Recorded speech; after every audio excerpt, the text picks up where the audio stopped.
네, 현장 보신 것처럼 지금 전북에서 국민의당 두 번째 대선 순회 경선이 실시되고 있습니다. 어제 광주, 전남, 제주에서 압승을 거둔 안철수 전 대표가 오늘도 승기를 이어갈 수 있을지 귀추가 주목됩니다. 네, 조혜진 전 새누리당 의원, 또 차재원 부산 가톨릭대 초빙 교수와 함께 자세한 내용 살펴보도록 하겠습니다. 어서 오십시오. 어서 반갑습니다. 네. 저희가 앞서 이제 현장 연결해서 봤었는데 어제 안철수 전 대표가 60%가 넘는 득표율로 압승을 거뒀거든요. 어떻게 보셨습니까, 이거? 크게 두 가지 요인이 있지 않나 싶은데요. 일단 안철수 후보의 지지층이 좀 결집한 측면이 있다. 안철수 후보가 여론조사에서는 손학규, 박주선 후보가 한다라든 그것도 한번 그렇고 최근엔 또 문 후보 본인이 전두환 전 사령관한테서 또 표창장 받은 것도 자랑해가지고 그런 것들이 또 최근에는 또 부산 대통령이라는 또 이야기 또 나와가지고 그쪽 진영에서 그런 것들이 영향을 줬다고 봅니다. 네, 알겠습니다. 오늘은 또 전북에서 두 번째 국민의당 경선이 이뤄지고 있습니다. 현재 연설이 진행되고 있다고 하는데 그럼 오늘 경선은 어떻게 좀 예상하십니까? 오늘 경선도 강주 전남의 결과와 그렇게 다르지 않을 것이라는 것이 제 판단입니다.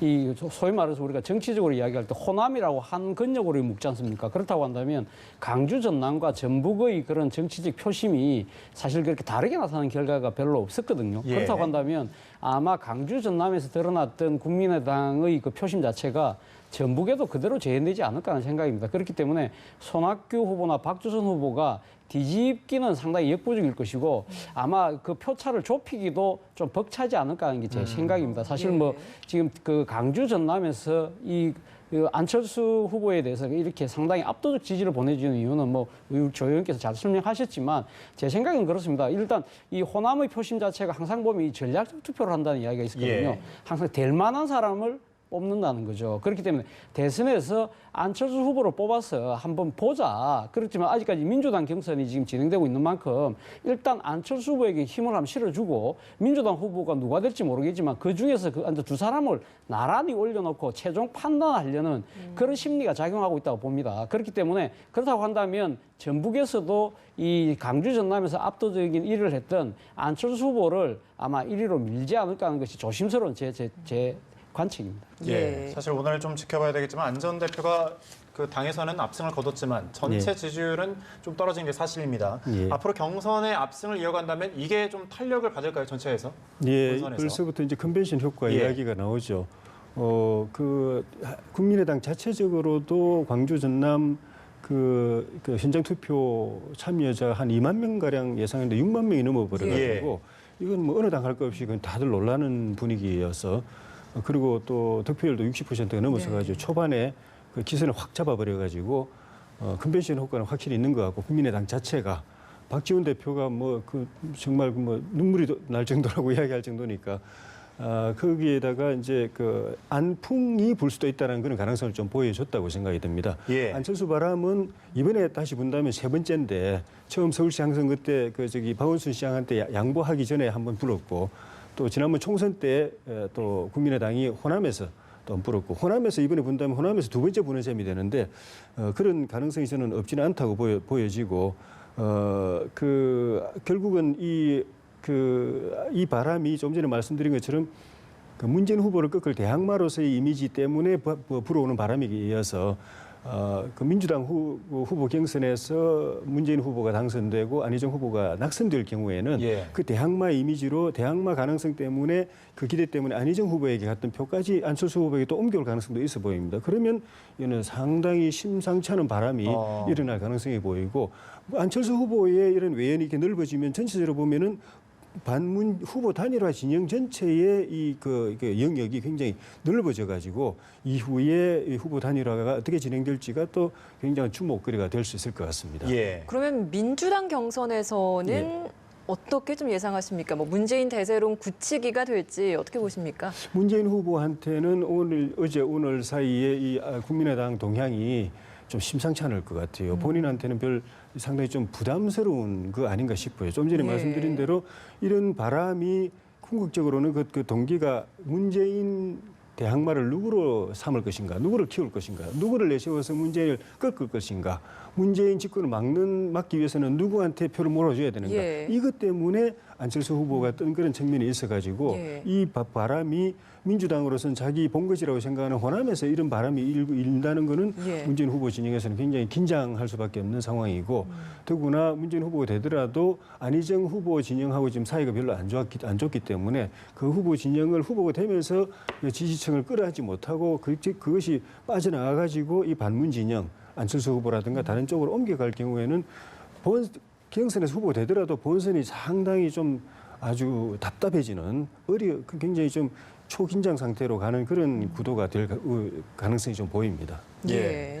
문재인 전 대표 같은 경우는 과반 득표라는 또 다른 또 과제를 안고 있습니다. 그런데 뭐 앞서 말씀하셨지만 전두환 표 차이라든지 좀 예. 악재가 있거든요. 어떻게 반응할까요? 악재가 있죠. 지금 뭐 예. 당장 악재보다도 앞서 우리 조 의원께서 말씀하셨지만 어제 그 국민의당에서의 광주 전남의 그 경선 자체가 상당히 흥행이 예. 상당히 성공적이었습니다. 그리고 또 하나는 이 그 앞서도 이야기했지만 안철수 후보가 상당히 압도적인 그 표를 차지했다는 부분입니다. 이 부분이 저는 아마 민주당의 경선 판도에 상당한 변수로 작용할 거라고 봅니다. 그래서 그런 식으로 가면 지금 국민의당 그 경선 흥행과 안철수 이 후보의 그런 이 상당한 압승 자체는 뭘 의미하느냐? 결국 지금 호남 민심이 상당히 아직도 상당히 흔들리고 있다는 거죠. 그렇기 때문에 문재인 전 대표가 최근에 놓은 갤럽 여론조사에서 14%나 그 지지율이 떨어졌지 않습니까? 물론 여전히 당내에서 호남 지지율이 1위긴 합니다만은 지금 문재인 전 대표를 둘러싸고 있는 여러 가지 악재들이 상당히 지금 이제 반사적으로 아마 국민의당 흥행으로 나타난 것이 아닐까 생각인데 그 악재라는 것이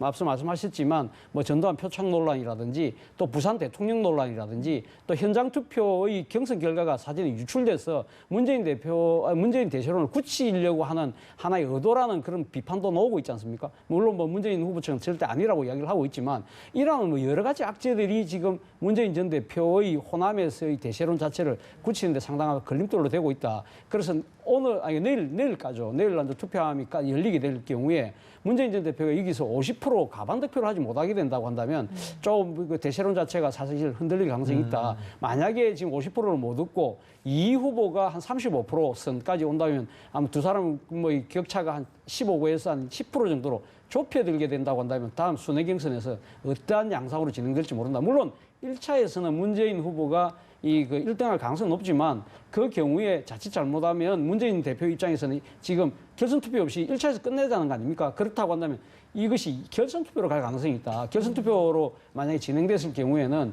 민주당 내에서 아마 민주당 지지층뿐만 아니라 바깥에 있는 중도층들까지 다시 한번 들어가서 한번 이 투표를 해보자는 그러한 하나의 바람이 분다고 한다면 문재인 그 대세론에 지금 아직까지 안주하기는 이런 시간이 아닌가 하는 생각입니다. 예. 바른정당 같은 경우는 이제 28일, 그러니까 이틀 뒤죠. 후보를 확정할 예정인데 유승민 의원 국민정책평가단 투표에서 사전 전승을 거뒀거든요. 예. 이대로라면 뭐 사실상 후보 확정이 확실시됐다 이렇게 봐야 될까요? 예, 그 당 안팎에서 이제 그런 결과를 놓고 승부가 기울었다는 이제 평가도 나오고 또 이제 언론의 분석도 좀 그런데 이제 남은 게 그 여론조사도 남아 있고 현장 투표가 남아 있는데 현장 투표 같은 경우에는 이제 당원 투표인데 김무성 전 대표 쪽에서 당의 흥행을 위해서 그러니까 초반에 유승민, 남경필 후보 간의 이 지지율 격차가 워낙 크니까 조금 비등하게 하기 위해서 그런 목적으로 김무성 전 대표 쪽의 의원들이 남경필 후보 쪽에 가서 이제 많이 돕고 있어가지고 조직에 있어가지고는 그 당원 조직 세에 있어가지고는 자기들이 더 앞서 있다라고 그렇게 보고 있어가지고 현장 투표가 또 어떻게 될는지.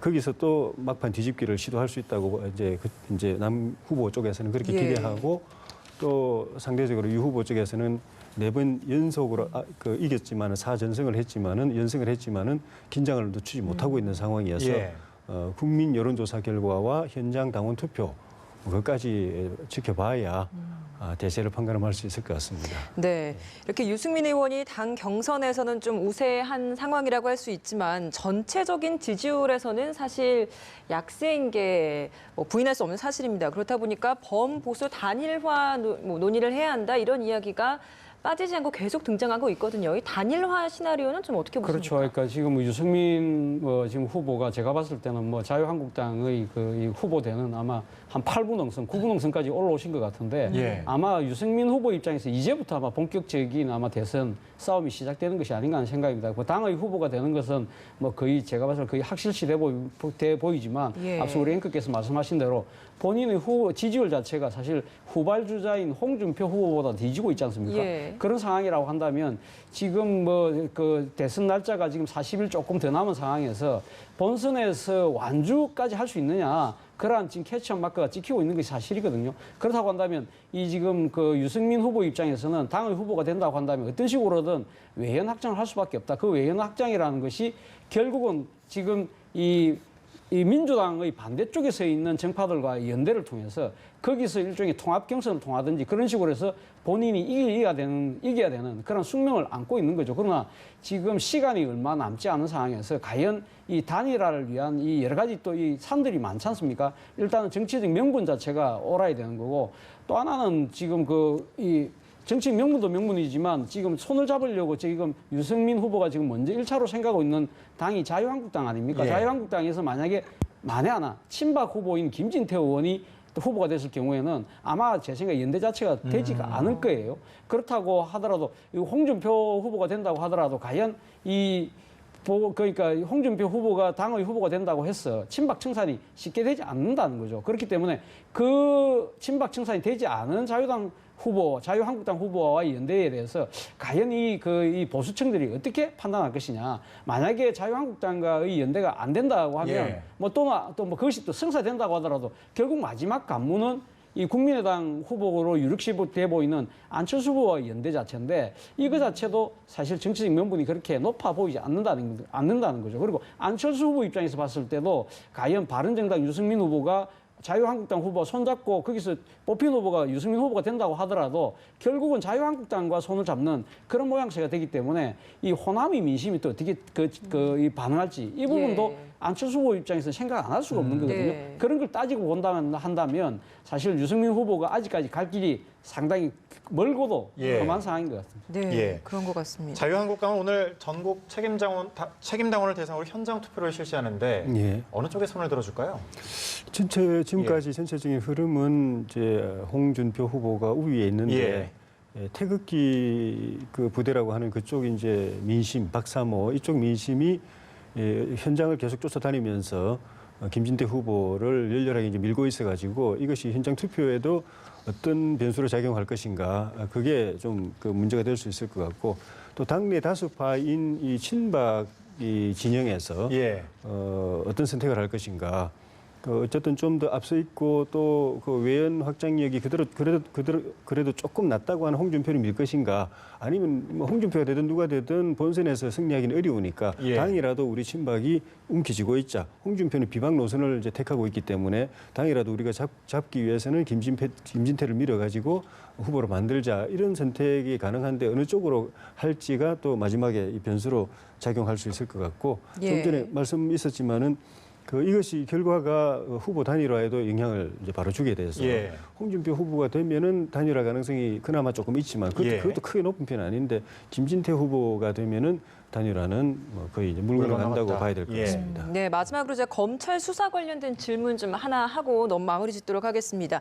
이제 검찰이 이번 주 중후반쯤에 박근혜 전 대통령 구속영장 청구를 결정을 할 텐데 뭐 궁금합니다. 어떤 결론을 내릴 거라 하십니까? 저도 정말 궁금합니다. 저도 궁금한데 일단 하나의 추측할 수 있는 단서라는 것은 김수남 검찰총장이 그저께인가요? 그러니까 아침에 출근하면서 기자들이 한 이야기가 있지 않습니까?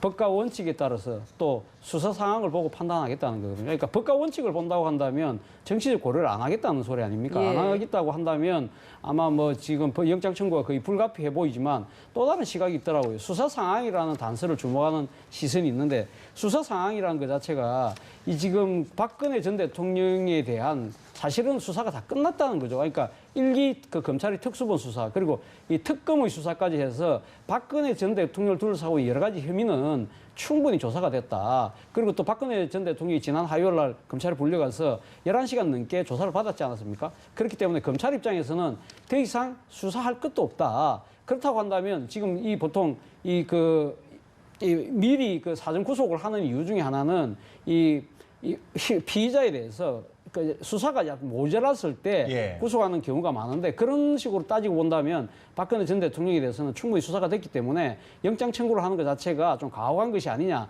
그런 여론이 분명히 있다는 거죠. 예. 그럼에도 불구하고 저는 만약에 이런 수사 상황의 판단에 따라서 이런 논리에 의해서 청구를 하지 않았을 경우에는 아마 검찰이 직면해야 될 후폭풍이 만만치 않을 거라고 봅니다. 지금 검찰의 신뢰 자체가 땅바닥에 떨어져 있는데 뭐 국민 여론은 상당히 지금 구속을 하라는 지금 그 압력이 만만치 않지 않습니까? 예. 그러나 여론뿐만 아니라 법리상으로 뭐 저는 뭐 법률 문외한이긴 합니다만은 일단 지금 박근혜 전 대통령이 받고 있는 혐의 자체가 너무 무겁고 엄하다는 거죠. 뇌물이라는 혐의 액수가 너무 큰 거고요. 그리고 또 하나는 지금 뇌물을 준 사람은 지금 이제 범죄가 소명이 돼서 사전 영장이 떨어져서 지금 구치소에 있는데 그보다 더 재질이 나쁜 돈을 받은 사람으로 지금 이게 지금 의심을 받고 있는 박근혜 전 대통령이 만약 구속영장을 구속영장 청구를 안 한다고 한다면 예. 거기에 대한 모순 그리고 지금 주요 공모 관계에 있는 뭐 이 김기춘 비서실장이나 등등 여러 사람들이 지금 구속 중이지 않습니까? 그런 예. 형평성 이런 문제들 때문에 저는 구속영장 청구가 불가피하지 않을까 하는 생각입니다. 알겠습니다. 예, 알겠습니다. 지켜봐야 되겠군요. 지금까지 조혜진 전 새누리당 의원, 차재원 부산가톨릭대 교수와 함께했습니다. 고맙습니다. 고맙습니다. 고맙습니다.